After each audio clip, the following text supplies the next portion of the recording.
Hello and welcome. I am Ladi Akiridoluale. Tonight, President Buhari debunks claims of his government's inaction over the security situation in Nigeria as he hosts Catholic bishops at the presidential villa.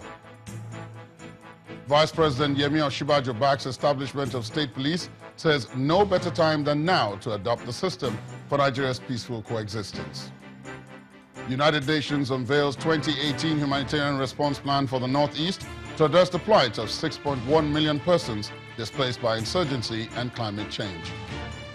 And budget battle looms in the U.S. House as country's Senate gets set to pass a bill to avert another government shutdown. And on business news tonight, Nigerian National Petroleum Corporation plans delivery of 2 cargoes of petrol per day for February to boost supply. On sports news, Nigeria bobsled team set to make history as the 2018 Winter Olympics begins tomorrow in Pyeongchang, South Korea.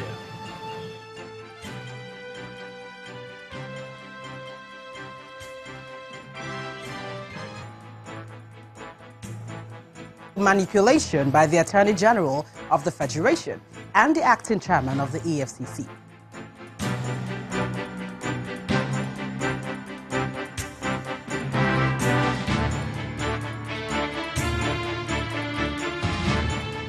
We begin tonight with the president's reaction to the claims that he is doing nothing to address the security challenges in the country, especially the farmers and herdsmen crisis. President Muhammadu Buhari, who played host to a delegation of the Catholic Bishops' Conference of Nigeria, led by Most Reverend Ignatius K. Gama at the State House in Abuja, said the impression is that he is far removed from the happenings in the North Central is dishonest. In a statement by his special advisor on media and publicity, Mr. Femi Adesina, the president explains, quote, "At every step, I have tried to foresee these problems because I have the experience as a former military officer who commanded 3 of the 4 divisions of the Nigerian Army in Lagos, Ibadan, and Jos. I am quite aware of the problems we have, and I am doing my best to get law enforcement agencies to be on alert." End of quote. On the question of federal character, the president says no ethnic group or political zone has been deliberately marginalized in the appointments made so far, but promised to look into the concerns raised by the clerics. The Catholic bishops said they were at the villa to express their concerns over what they described as the seeming silence of government in the wave of attacks in Benue, Adamawa, Kaduna, and Taraba states.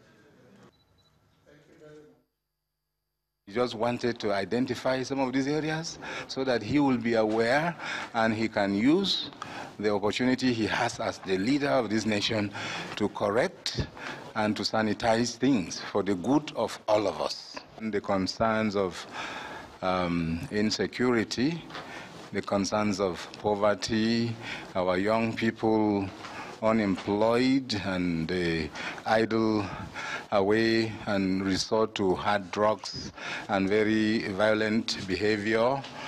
You know, the herdsmen and the farmers. It's so disgraceful that we should kill ourselves in Nigeria because these 2 groups are at each other's throats. We feel there should be a solution, a very civilized and enlightened solution. What we have is not working. But the fact remains that there is still trouble in the land. There is hunger, there is poverty. The herdsmen and the farmers are at each other. The youths are unemployed. There are many issues. The Boko Haram has been substantially degraded, but there is still work to do. Meanwhile, the vice president has given his support to the call for the decentralization of the Nigerian police force, an issue which has for a very long time been a subject of debate in Nigeria's political circles. Professor Yemi Osinbajo insists that a centralized police system cannot effectively police the whole of Nigeria. He was speaking at the ongoing National Assembly Summit on National Security. Our correspondent, Linda Akigbe, reports. Had a respite from bloody clashes since December 2017. Nigeria is in crisis, and the urgency of the crisis necessitates this gathering of federal lawmakers, the presidency, security agents and stakeholders to look for solutions. To the executive, I say this, you cannot do it alone, and that is why we're all here, to join efforts It's all hands on deck. No one person, organization, or arm of government can single-handedly drive the hydra-headed monster of insecurity. Vice President Yemi Osinbajo is mindful of the inadequacies of Nigeria's security system and how this has not helped in addressing the widespread insecurity in the country. Every killing demeans us as a people. Every killing undermines the authority of the state. This is why the suggestion sometimes that because the president is Fulani, he has ignored the killings by herdsmen is both untrue and unfair. We cannot realistically police a country the size of Nigeria centralized from Abuja. State police and other community policing methods are clearly the way to go. The creation of state police, which the vice president has endorsed, would have to be handled by the National Assembly, as it will entail amending the constitution. The idea of having state police is also a way of saying, yes, indeed, that it is over-centralization will kill the nation. So I think that it's now left to the National Assembly, the Senate and the House of Representatives to now take the gauntlet from there. I will definitely kick against state police because it's anti-progression. We are looking back when we're in the 21st century. I was supposed to look forward in a globalized world. We are still trying to go back to the Hobbesian state. The opinion of some Nigerians is that the alarming bloodshed in the country in the last few years shows clearly a failure of governance at all levels. Therefore, for this summit to be deemed a success, all policymakers present must have frank and honest discussions devoid of sentiments and trading of blames, and come out with a consensus on what must be done to address the security crisis in the country. Linda Akibe, Channels Television News. Still on security matters, the debate on state policing might just be a means to an end to some of the security issues confronting Nigeria. The issues seem enormous and will require careful consideration by concerned authorities. The crisis between herdsmen and farmers, the rising cases of kidnapping, and threats by restive youth in the Niger Delta region all require urgent attention. The security of lives and property continues to dominate national discourse in Nigeria, especially in the wake of the clashes between farmers and herdsmen in the north-central region. Kidnapping, armed robbery on the highways, and alleged ritual killings in different parts of the country.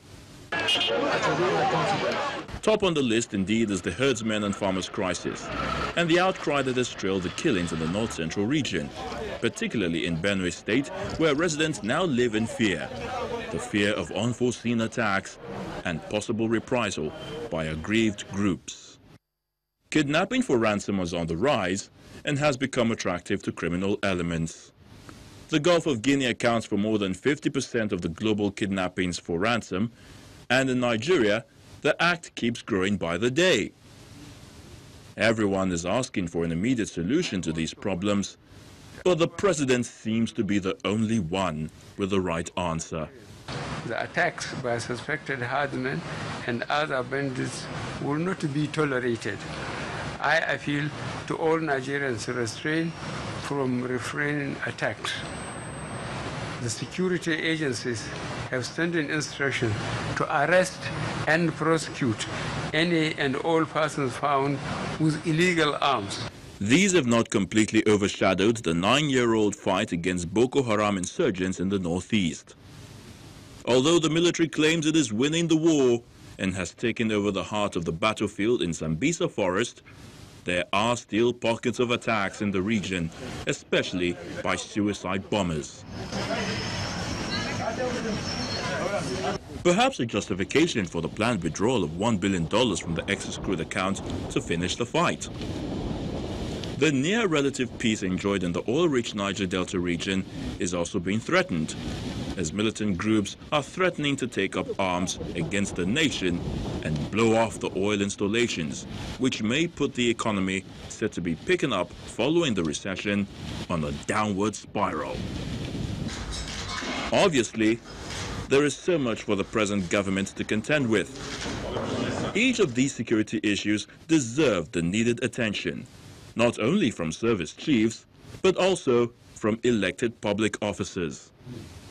Perhaps this latest security meeting might just be the quick fix for the problems already threatening the nation's unity, territorial integrity, and international image.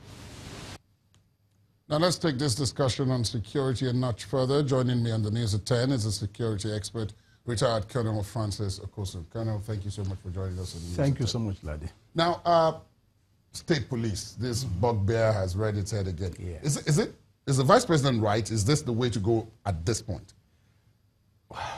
Let me say quickly that the issue of state police is not novel. There have been state police in the past. The West had the local government police. The North had the native authority police. But these were jettisoned because of inadequacies and because of misuse. If they are to come in today, if those in authority consider it the right thing to do, there are so many factors, so many things to consider.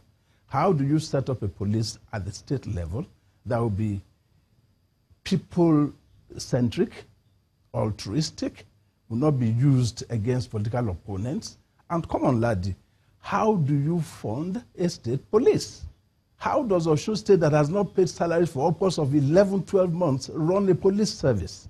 You see, some of these things have ramifications and implications that people probably are not considering. So state police, if they will solve your problems, go ahead and do them and bring them up. Now, you've talked about that, of course, but now to the general security problem. We seem to be trying to tackle so many of them at the same time, and this issue of state police is simply one of many. Yes. But when people talk about the strength of Nigeria's armed forces, there's always this disconnect between that strength, what we are said to have, and then these quote-unquote little problems that seem to germinate elsewhere. Yes. And our seeming incapacity to crush them. What seems to be the problem with that? No, laddie, let's say this. The Nigerian military had been a conventional military to deal with traditional conventional issues. Now, between 10 years ago and now, so many other ramifications of security challenges came up. And if we'll be honest with ourselves, the military was not postured to deal with the emergent security challenges. Now, they've had to be learning on the job, re-equipping, retraining, refitting. And give it to the boys, they have done marvelously well. So it would not be charitable to say that these things have not been tackled as best they should be. But given the circumstances, given their situation, that is the best they could do. It's an ongoing thing. We have got to keep on reassessing and reevaluating these challenges and coming up with solutions and attempts to deal with them. And now, where you've spoken, I'm sorry to cut you, but no problem. Where you've spoken up to now, there's the issue of the security architecture. Yes. And people keep talking about we need to rejig it and so on, especially as it relates to these challenges. Some have mentioned intelligence. What's your take on that? See, this big, highfalutin architecture. We have always had a security apparatus. Like I said, the security apparatus wasn't able to deal with emergent problems. Now, take the Boko Haram situation. When troops overran areas and captured territories, they needed to move forward, leapfrog, move forward and deal with other problems. You can't use the same troops that are supposed to be fighting to garrison liberated areas, for which reason I am suggesting that we have a third force. This is the time to consider a National Guard force. It will be a medium-term thing, medium to long-term. You can't place a guard force in any period shorter than 3 years, by my estimation. So what do we do in the interim? You have the National Security and Defense, National Security and Civil Defense Force. Yes. All right. Now, those ones are, they are paramilitary in nature. They have some weapon training. You can, well, the weaponry they have right now, not the best, but at least they are effective enough to garrison liberated areas. So what you try to do is increase their strength, rearm them, retrain them, give them reorientation. Those can relieve the military in the interim while you try to put up a National Guard force. Thank you very much for joining us, Colonel Francis Okoso on the News at 10. Thank you, Ladi. Thank you very much. Yep.